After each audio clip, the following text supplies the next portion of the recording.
You can't hug the wall forever. I hear Amara arrive.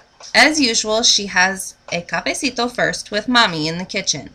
Then Amara calls out, "Okay, Ruthie, time to get to work." I hop over to greet Amara, proud of how nimbly I amble about on my crutches. She reaches over and snatches the left crutch out of my hand. "Okay, you're done with that.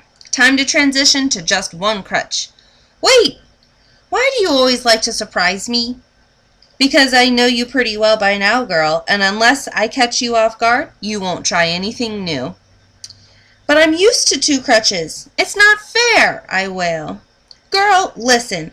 All you have to do is balance on your left leg and on the crutch that's in your right hand. Now take a step forward with your right leg. That leg is healed. It's stronger than it was before you broke it." "I can't." "Yes, you can." She darts toward me and grabs hold of my right leg and pulls it forward. In order not to topple over, I end up putting my weight on that leg, the broken leg. "You did it, girl," she says. "Bingo!" For a second, I can manage. A second later, I get scared. Amara slides a chair under me just in time. "Why did you make me do that? I wasn't ready." "Don't be angry at me, Ruthie. You took a step. Your very first step. You're learning to walk all over again. Just like a baby." After a week, I get used to being a 3-legged creature.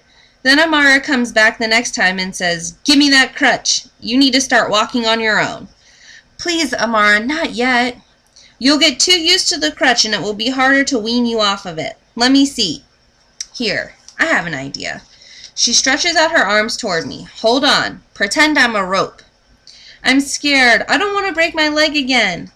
"Oh, girl, you have so many fears. You can make a merry-go-round spin and circle for days. I know you've been through a lot, but trust me, you can do this. I won't let you fall." I grab hold of Amara's strong arms, clinging for dear life with both my hands as she edges herself backward. I go skidding forward like I'm on a sheet of ice. "Okay, it's a start. Take a rest and give it another try tomorrow when you wake up. Promise?" "Sure," I say. But next morning, I reach for my crutch and don't let go of it all day. And the same thing happens the next morning, and the next, and the next. Amara is disappointed in me again. "I thought by now you'd have thrown that crutch in the incinerator." "Please don't take it away, I beg." "Sometimes you have to dive before you swim. I think you know that by now. Come, let's go out in the hallway." I follow Amara out of the apartment. Suddenly, she turns and snatches the crutch out of my hand. "If you want it, come and get it," she declares and sprints to the other end of the hallway. "Amara, give me my crutch." "Come on, kid, you can do it, step by step." On shaky legs, I inch myself back until I reach the wall. Leaning against the wall, I feel safe. I keep inching sideways until I get to where Amara is standing. "Good start," Amara says, "but you can't lean against the wall forever. Leave the wall and walk over to me." She steps into the middle of the hallway and spreads out her arms. "Here, come here." "Please, not today." "Girl, just try." "I can't. I give up. I don't care. I want to go back to bed and be an invalid for the rest of my life." I turn to the wall and spread out my arms, trying to hug the wall. Right then, a door opens next to me. "It's Chico! You're back at last. I'm so happy to see you." "Mi cielo, what's going on here?" he asks. "Looks like you're walking. How wonderful." "Do you two want to come in? It's a bit of a mess in the apartment. I got back last night and just woke up. I'm still unpacking. I brought back beautiful things from Mexico." "Chico, I was beginning to worry you were gone for good." "Rudy, I cried a lot in Mexico, but I decided to leave all my tears there and return to New York. My father left money for me, and I'm going to do what I've always wanted. Go to art school. I'll start classes in the fall. Isn't that exciting?" "But Rudy, look at you. No more crutches, right? Que bueno." "Amara just took away my crutches, so I'm sort of walking. The thing is, I'm afraid to walk on my own, but I can walk if I lean against the wall." Chico smiles and winks at me playfully. "That's nice of you, mi corazón, to be such good friends with the wall. I'm sure the wall is very grateful for your friendship." He laughs. He makes me laugh when he says that, but I still feel upset at myself. I need to be able to walk without using the wall. Why can't I be brave?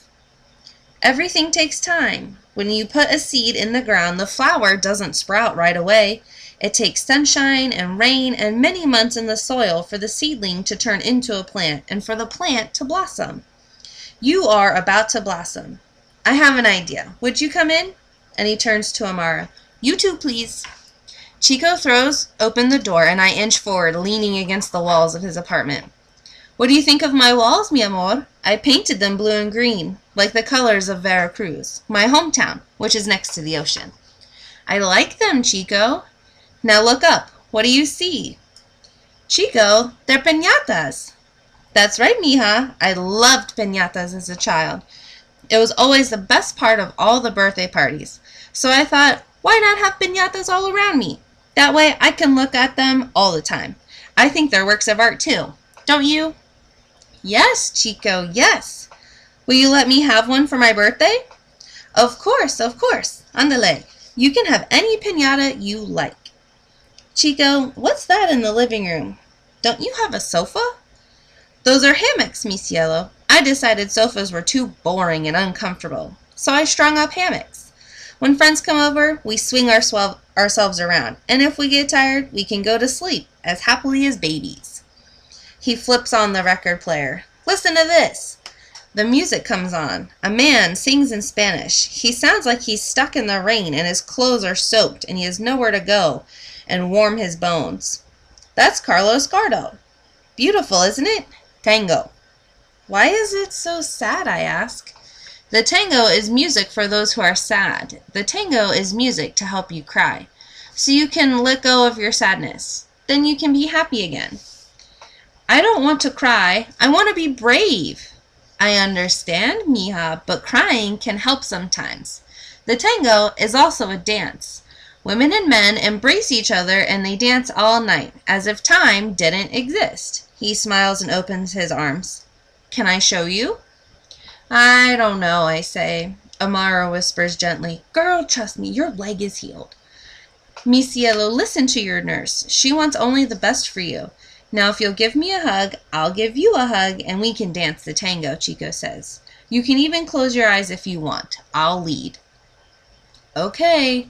I take a deep breath and step into Chico's arms. Just follow, Chico says. When I walk forward, you go back. And when I walk back, you go forward. Somehow, with Chico holding me, I glide like a swan. Am I dancing? Sleepwalking? I close my eyes, swaying to the rhythm of that sad song.